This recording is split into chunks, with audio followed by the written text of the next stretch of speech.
நவீன் கிச்சனில் இப்போது முட்டை குழம்பு இந்த மாதிரி மண் சட்டியில் வைக்க போகிறோம். எண்ணெய் ஊற்றி வெந்தயம் போட்டேன், வெங்காயம் பச்சை மிளகாய் போட்டுக்கலாம்.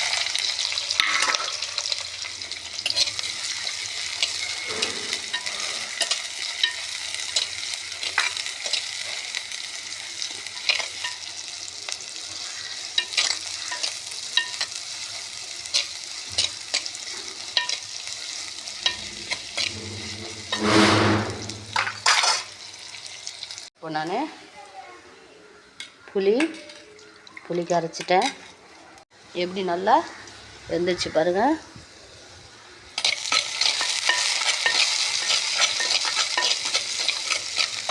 இப்போது நான் புளி கரைச்சிட்டு எப்போதும் செய்கிற மாதிரி தான் காரக்குழம்புக்கு செய்கிற மாரி தக்காளி, மஞ்சத்தூள், உப்பு போட்டிருக்கேன். புளி கரைச்சிட்டு இப்போ அதை ஊற்றிடலாம். உடச்ச முட்டை மண் சட்டி குழம்பு வைக்கிறோம்.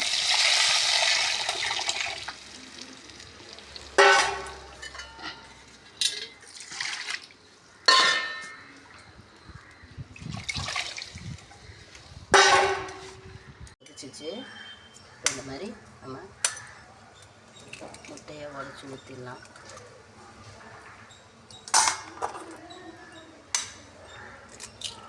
சூப்பராக இருக்கும் இந்த மண் சட்டியில்.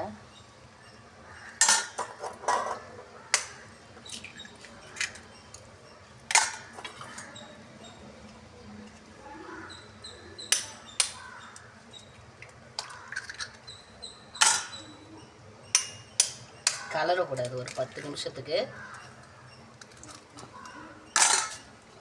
காமிமா பாண்டு இந்த மாதிரி இரும்பு பாண்டு இருந்தால் வச்சுக்கிட்டோம்னா கீழே கறி ஆகாது, சாம்பல் வராது, க்ளீன் பண்ண ஈஸியாக இருக்கும். முட்டை குழம்பு கொதிச்சிருச்சு. இப்போது நம்ம இறக்கிடலாம். முட்டை வேக வச்சு அதையும் எடுத்தாச்சு. இது மாதிரி செஞ்சு பாருங்கள், எப்படி வந்திருக்கு பாருங்கள். ஆளுக்கு ஒன்று அழகாக எடுத்து வச்சுக்கலாம். என் வீடியோவுக்கு சப்போர்ட் பண்ணுங்கள். சப்ஸ்கிரைப் பண்ண அனைத்து பேருக்கும் நன்றி. என் வீடியோவுக்கு சப்போர்ட் பண்ணுறவங்க நன்றி. எல்லோரும் என் வீடியோவுக்கு சப்போர்ட் பண்ணி சப்ஸ்கிரைப் பண்ணுங்கள். நன்றி.